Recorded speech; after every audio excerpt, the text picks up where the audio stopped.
The first connection drill that we're going to do is going to be standing. Peter, come on out here. Purpose of finding my connections are promote movement, prevent, and predict.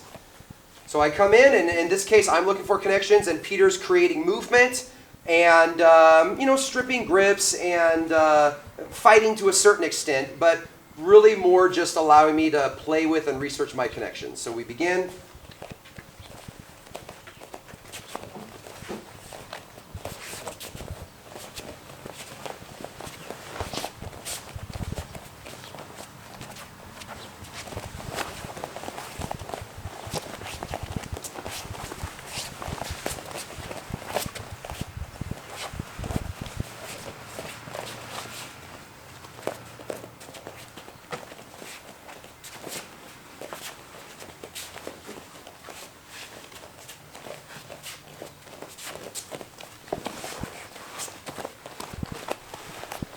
Okay, now Peter's turn. We're both moving at a pace where we can feel the connections.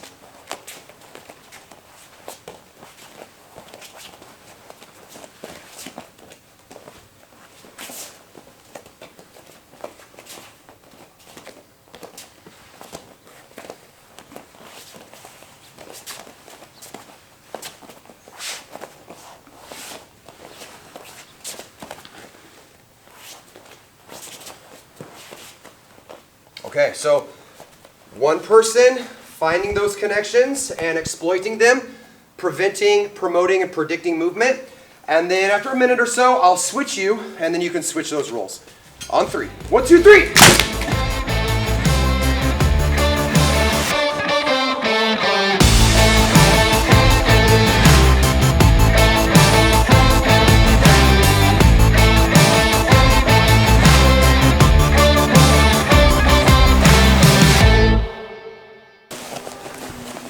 Okay, before we go into the ground component to our connection drills, Nathan, come here for a second. Let's do a specific standing connection drill, focusing on a hip connection. So Nathan, go ahead and take it away on the drill. So we're going to start from the seat belt here. The seat belt. So my goal, obviously, one of the options I have from the seat belt is to pick Byron up like that, right? So in order to do that, I need to engage my hip. So what Byron's going to do is he's going to engage his hip back into me. So he's going to stick his butt back into my hip. So as I try to pick him up, I can't now. Okay? So, and you can try this all around, but we'll just start from the back. So just from here, I'm trying to pick him up so he'll do nothing at first. I'm engaging my hip. Now as he kind of sticks his butt back into me, as I try, it's like he's stuck in the floor now. Okay, and I'll do it now so you can see from the other side. If I just do nothing, he picks me up easy. Okay, now I'm going to engage my hip back. It's much harder for him to pick me up. It's like I'm stuck in the ground. The idea behind this is whenever we are looking for connections, we want those connections to affect the other person. Affect them by preventing movement, which this is the scenario. We're preventing movement via that hip connection. We want to promote movement, which we're going to take a look at tonight, about using connections to promote a response from them that we'll capitalize on, or to predict movement, determining where they're going to go next. And this is an example of preventing movement. So he comes in. Without that connection, well, I'm going flying. And then with the connection, I prevent his movement. And then, in a live go, this connection, go ahead, he starts to engage. This connection gives me time to start operating and dismantling his intent to me. Okay, so let's practice this specific drill back and forth with your partners on 3. 1, 2, 3.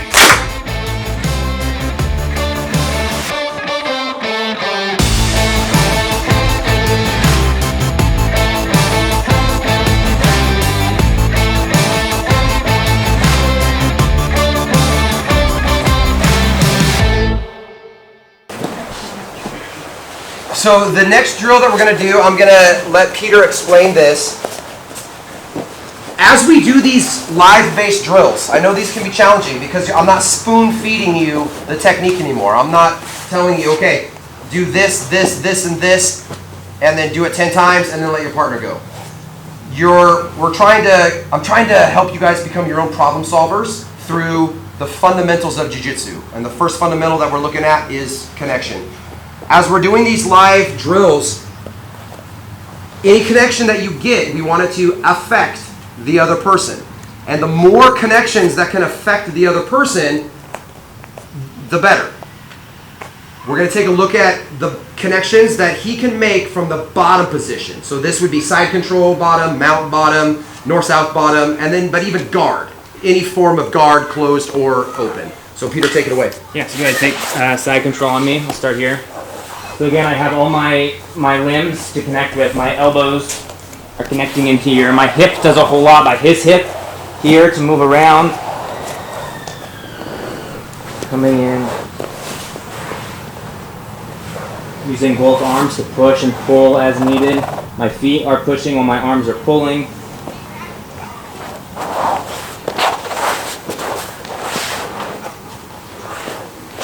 Handing one thing off to the next hand. And back as he moves around. Using my grips too. Don't forget those. Use that to hold the connection for longer.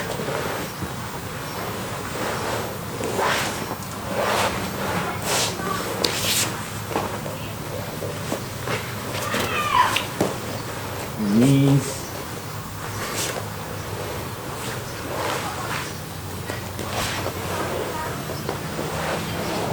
I can predict a lot of his movements from the bottom by being active with my limbs. If I'm just kind of passive here as he goes, I might not know what he's going to do next or where he's going to go, but the more tension I have just in a grip, I have a little tension here, I can kind of gauge where he's going with his arm, even if I'm not looking. I can close my eyes, I can hand it off, because I had some tension there to know where he's going to move.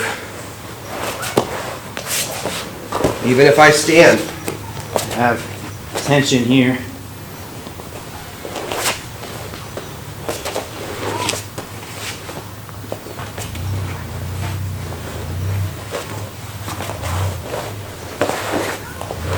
all right, give it a try with your partners. 1, 2, 3.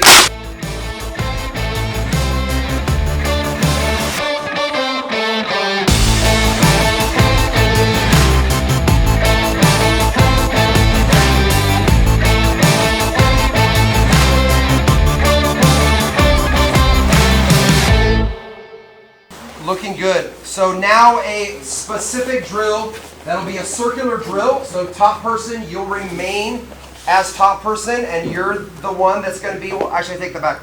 We're both going to be working connections, but he's going to be staying bottom until we switch it. And the drill will just keep repeating. So I have side control. Again, I'm forming connections, but he's also going to be forming connections on me. In this case, I'm going to be trying to go chest on chest. He's going to be using his elbows and his hands to keep the weight off. Okay, I'm trying to connect my hip. He's also moving those hips around here. So this is the position that we're engaged in.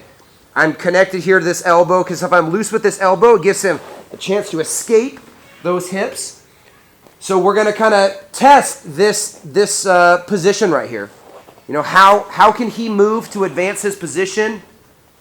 How can I restrict that? Okay.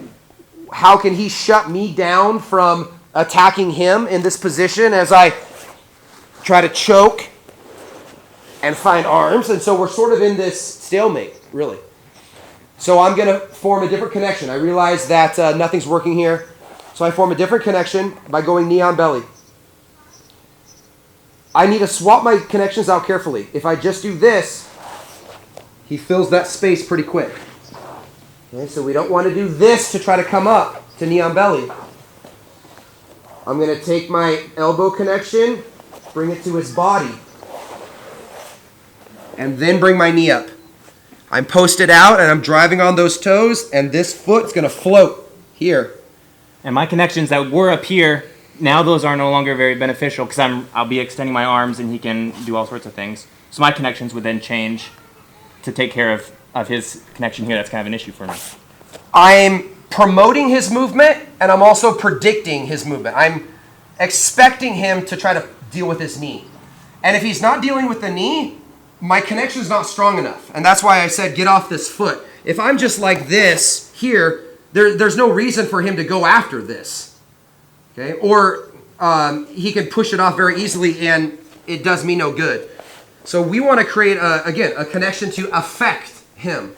So I'm driving that knee in, and there's opposing pressures. Like Peter said in the last drill, pulling and pushing at the same time is incredibly powerful and effective. And that's what I'm going to be doing. I'm going to be driving my knee down, so there's a downward pressure there, but I'm going to be pulling up at the hip and also down at the shoulder here. Okay? Or we can even switch it, where I go here. So we have this overlapping pressure, and I want him to address this. So as he puts that hand in, that's what I want. Hand comes in, pull it up, and connect the chest. Using this to get him on his side. Now I turn the corner, keeping those connections tight. His shoulder is on my sternum. Coming around, connecting my elbow to his hip. And now we have back exposure. We're going to let him roll back down though, and we restart the drill here on the opposite side. Same thing. We're both battling for these connections. And then I bring my elbow and forearm connection to his hip. Knee goes to the belly, and I create tension. Driving that knee down, that's what I want. Punch the arm through, drop the chest down, knee to the back, elbow to his hip, stepping around. He flattens back out. And here we go again.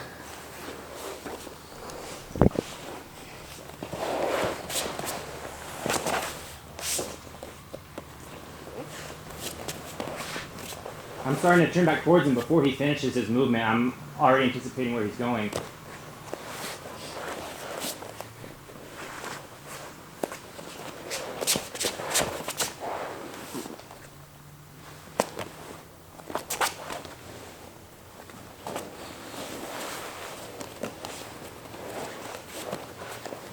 Okay, I'll say switch when I want this guy to take that top position. Ready? 1, 2, 3.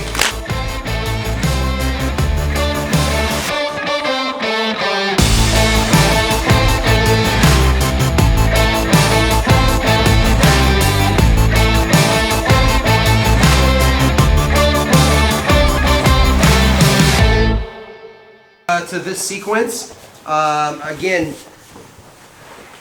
getting comfortable with these connections to prevent, promote, and predict movement. So we're just going to add to this a little bit. And again, operate with a partner that you can both feel the connection. So don't overdo it. Don't go too fast. Slow it down. Take your time with it so that you can lock in those connection feelings. Also have tension in your connections, but not so much that you're like really rigid and just like muscling everything and super tight. Like be a little relaxed with it so you can still flow and feel things. My knee here is up and active. I'm feeling a lot of his hip and knee movements as he goes to knee on belly. I can predict a lot of what he's doing just with this connection there. Make my connection. There's my opportunity to punch the underhook in, pulling him on his side. Coming across, dropping that elbow to his hip, back stepping. Okay, he's rotating back to his shoulders. I go to knee on belly again, and then hop to the other side. So I came back up to knee on belly, but I immediately hop over. Notice it's not this. There's connection. And there's still connection. I never broke that connection. As I hop over here, again, I'm predicting his movement through these connections. I'm predicting that he's coming in this way. As I hopped across, take the hand and I pin it. Replace it and drop that elbow. Come underneath We already learned this. The primary connection is my elbow to the mat next to his neck for the submission there. Not here and here like this, where he can straighten and get out. So from the top, feeling the connections, not rushing anything.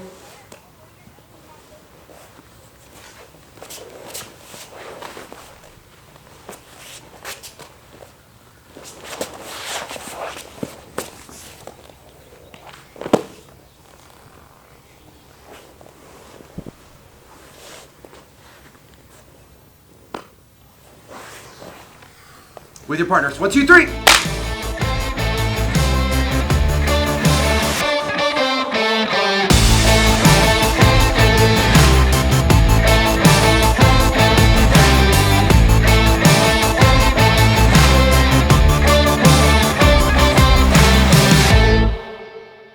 And now we're gonna test our connections.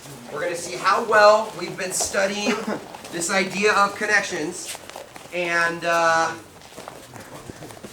test them out. So there'll be, I'm going to have some of the higher belts out here. And that way we can work with the people that come up. And it looks like this. So Peter, you and I will demonstrate. So if I'm the student, if I'm you guys, I get side control on Peter. And my job is to keep a favorable position. To not get tangled up in his legs. If you tangle me up in the legs, then either kind of let me go and we'll reset. That would probably be the best thing. But ideally, I want to use my connections to shut down his ability to improve his position. Now, that might mean that I have to spin around the north-south. That might mean that I need to go to knee on belly. That might mean that I go to the mount. Any top position that is not in his legs is the goal on this one. Okay, so here's how not to do it. Let's start with how not to do something. Okay, go. Try that. I was working hard. I tried hard, but my connections were poor, so it didn't work. Okay, let's try this. Let's try this again. Go. Again, I tried hard. I was squeezing with all my might, but it was not fruitful. So it's not about going hard and 100% squeeze, pushes, and pulls. It's about finding the connection and just doing enough. Go.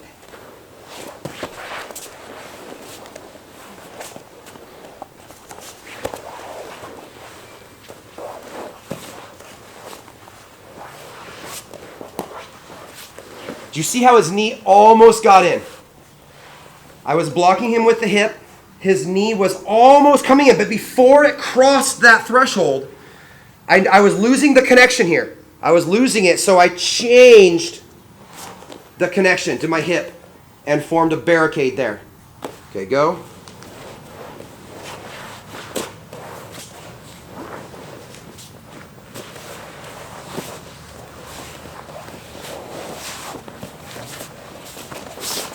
Do you see how I was almost going to get my foot trapped? He was lifting. He was going to trap my foot. Okay, I was losing the connection there, so I ditched it and came all the way over here. That's the value of this drill, is learning the connections, learning what's working, and when it's not working, fixing it and taking another route. Okay, so let's spread out. First 6, come on in.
So my goal